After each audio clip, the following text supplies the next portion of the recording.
vamos a hablar con alguien que cada tanto tiene alguna participación, digo, en cuanto a definiciones y demás. Ha estado muy, pero muy vinculado a la política, ha sido vicepresidente de la Nación, entre otras cosas, por supuesto, ¿no? Carlos Rucauf, ¿cómo le va? Muy buenos días. Javier Díaz lo saluda aquí en Radio La Red. Tal, Javier, buen día a usted, a todo el equipo y a los oyentes. Tal cual, gracias, muchas gracias. Bueno, a ver, hay mucho por hablar, pero algunas cosas queríamos puntualmente saber su opinión respecto de lo que está sucediendo por estas horas con este tema de la coparticipación, el pago en bono, la ciudad que se queja, los recursos que presenta, que le piden a la Corte que se vayan o que reviertan el fallo. ¿Cómo lo ve? Bueno, primero, no acatar un fallo de la Corte Suprema de Justicia constituye un daño muy grave a la República Argentina para ahora y para el futuro. ¿Usted se acuerda cuántas veces nos explicaban que entrar en... Bueno, esto es peor, porque si usted es un inversor extranjero y piensa, por ejemplo, invertir en el plan gas que presentó el ministro Massa, y dice, bueno, si no me cumplen las condiciones del plan, yo voy a la justicia, lo gano y después el gobierno no lo acepta. Sí. Hay una vieja frase de un presidente norteamericano hace muchos años que decía, este fallo de la Corte no me gusta, pero por esa razón debo acatarlo aún más. Después, el tema de fondo. La ciudad de Buenos Aires, al igual que la provincia de Buenos Aires, la provincia de Santa Fe, la provincia de Córdoba y la provincia de Mendoza, aportan a la masa coparticipable mucho más de lo que se lleva. Sí. Para dar un ejemplo claro, en la masa coparticipable, que es los impuestos que pagamos todos, de la ciudad de Buenos Aires, el 20% de esa masa coparticipable llega a la nación. Y luego, con este fallo, devuelve el 2,95, es decir, el 3%. Entonces no es que la ciudad de Buenos Aires se lleva la plata de los demás. Las provincias más chicas reciben de las provincias productivas de la ciudad de Buenos Aires, que es un polo financiero y de centro de empresas que pagan impuestos, además de los impuestos que pagamos los ciudadanos, reciben muchísimo más de lo que le viene de coparticipación federal.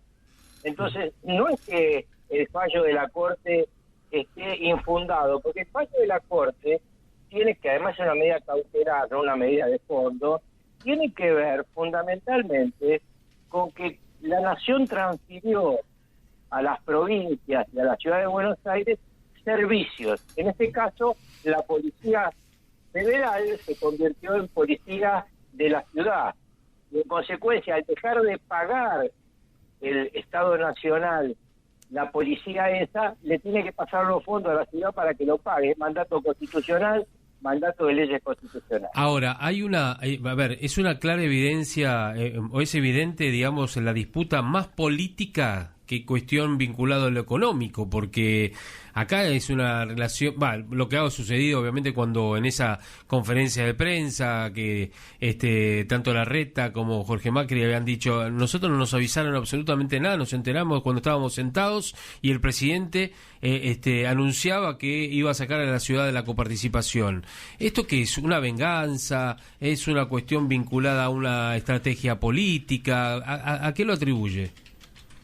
No, fundamentalmente acá lo que está en discusión es dinero. Y dinero es poder.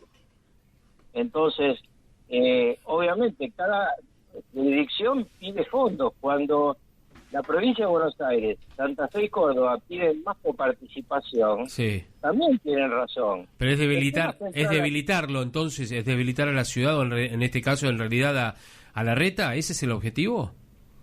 No, yo creo que el objetivo fue en ese momento, como diría la vicepresidenta, el jefe de la agrupación Amague y Arrugue, sí, se arrugó por el conflicto de la policía de la provincia de Buenos Aires, que la había rodeado la quinta presidencial de Olivos, Y dijo, bueno, ¿dónde agarro plata que no sea mía? Ya sé, se la saco a la ciudad y se la doy a la provincia. Porque en realidad es mentira que este fallo dice, de ninguna manera dice al revés, que hay que sacarle fotos a las provincias para darle a la ciudad. Sí. Lo que tiene que darle Alberto Fernández a la ciudad es de los fondos que se queda la nación. La nación argentina se queda con el 43% de toda la masa coparticipable, un absurdo en la medida que ha delegado, como usted sabe, educación, salud, seguridad a las estructuras provinciales y a la ciudad de Buenos Aires. Entonces, el tema es que Alberto Fernández gasta mucho y gasta mal. Fíjese que él tiene 11 ministros más que lo que tenía su mentor Néstor Kirchner. Sí. Y la pregunta también que quiero hacerle, ¿qué piensa del discurso de ayer de Cristina? ¿Está proscripta Cristina o la proscriben a Cristina? No, Cristina ve perfectamente la realidad política, sabe que su espacio político va a estar peleando entre el segundo y tercer lugar, y entonces lo que hace es no renunciar a una candidatura, sino una derrota, y se prepara para ser la jefa de la oposición al siguiente gobierno. De hecho, ya ha comenzado a ser la jefa de la oposición a este gobierno, porque ella percibe que este gobierno tiene mucho que ver con el gobierno que puede venir después en materia de los temas que le importan al ciudadano común. Es decir, que para Rucauf, Cristina renuncia a una derrota, se anticipa, para no sufrir una derrota, y que quiere instalarse como la líder de la oposición al próximo gobierno. Yo creo que ya está instalada. No hay otra persona de la oposición al gobierno que sea del signo político que sea, que pueda discutir este rol con ella. Imagínese, Alberto Fernández, ¿qué puede discutir en este espacio político? Es un señor que a lo sumo puede sacar el 4% de los votos si fuera solo.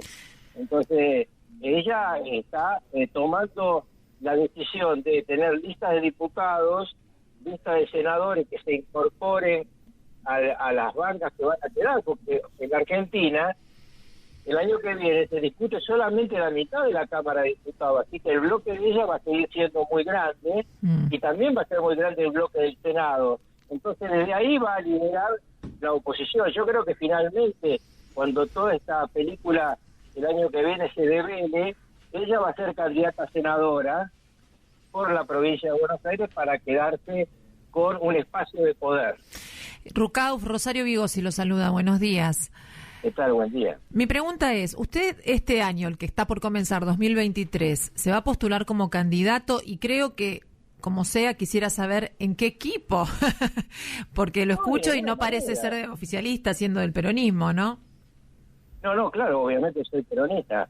Lo que pasa es que hay muchos muchachos de acá que critican a los peronistas y no tienen dinero para criticar. Fíjese que haya dirigentes de este espacio político, como el presidente Alberto Fernández, que en su momento dijo que era hijo de la cultura hippie, no de las 20 verdades peronistas, que quiera criticar a dos peronistas históricos como ministros de la Corte Suprema, uno de los cuales fue nada menos que el ministro de Néstor Kirchner de Justicia, y fue además el intendente de la ciudad de Santa Fe, Rosati, y el otro, un peronista histórico como Maqueda, que él lo critique, que no tiene ningún pergamino para criticar.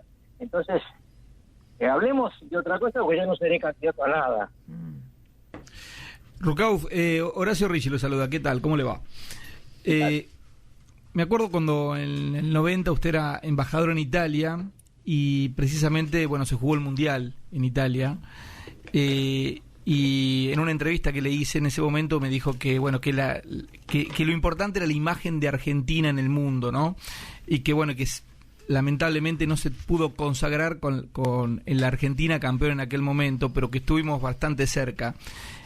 Ahora, ¿cómo vivió el Mundial, digamos, unos cuantos años después, ya no en la misma función que tenía, pero usted de alguna manera fue un partícipe importante del Mundial 90 desde la política, ¿no? Sí, estuve muy cerca de los muchachos, sufrí con ellos, bajé 5 kilos durante el mes del Mundial, de andar corriendo de un lado para otro. Si usted siguió, no lo recordaba, este momento, habrá visto que tuve que meterme en todo el problema que le inventaron a Diego, que había agredido a un señor que mentía, no había agredido a nadie, pero tenía un pedido posible de captura. Nos hicieron todo en el Mundial 90, y los muchachos llegaron a la final y después nos robaron con un penal.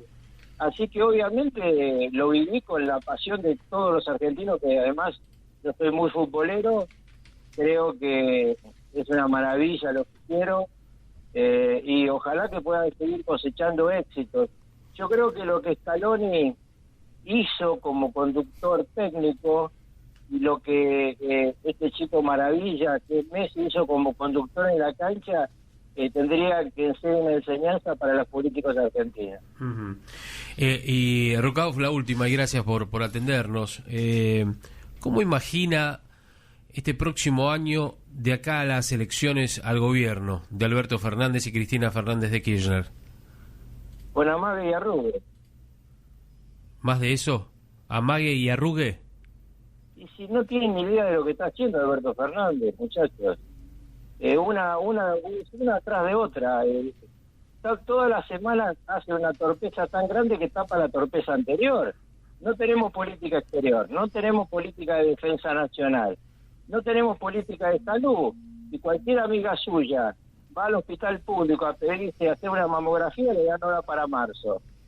Los padres de los chicos que tienen en la escuela privada no pueden pagar la matrícula del año que viene y se van a la escuela parroquial o a la escuela pública. La economía tiene una inflación del 100%, y eso siendo bueno. Yo voy todos los miércoles al supermercado, que es el día de los jubilados. Hace un mes la naranja valía 99 pesos el kilo, hoy valen 249 pesos el kilo. Después me dicen que la inflación subió solamente lo que dicen los índices. Para la gente que va a hacer las compras, la situación es inaguantable y va a seguir peor, porque tenemos una moneda que no existe, porque la gente ahorra en dólares, no porque sea en el Liga de los argentinos, sino porque no le dejan otro remedio. Cuando yo era gobernador de la provincia de Buenos Aires, con 1 millón de patacones usted compraba $1 millón. Hoy con $1 millón de pesos compra $3.000. Sí. En su época, de verdad, aparecieron, ¿no? Después, aparecieron los patacones, toda esa moneda que, ¿no? Que no nos olvidamos. ¿Sabe por qué aparecieron los patacones? Sí. Y otras cuasimonedas? Porque el Estado federal no pagaba la coparticipación como debía. ¿Me suena? Sí, sí, claro, obviamente. Rukauf, le mandamos un abrazo, gracias por atendernos, Al contrario, que tengan un gran 2023 todos. Igualmente. Carlos Rukauf, que fue, entre otras cosas, por supuesto, exgobernador de la provincia de Buenos Aires, en paso aquí en Vilauta 910. Bueno, Vilauta 910.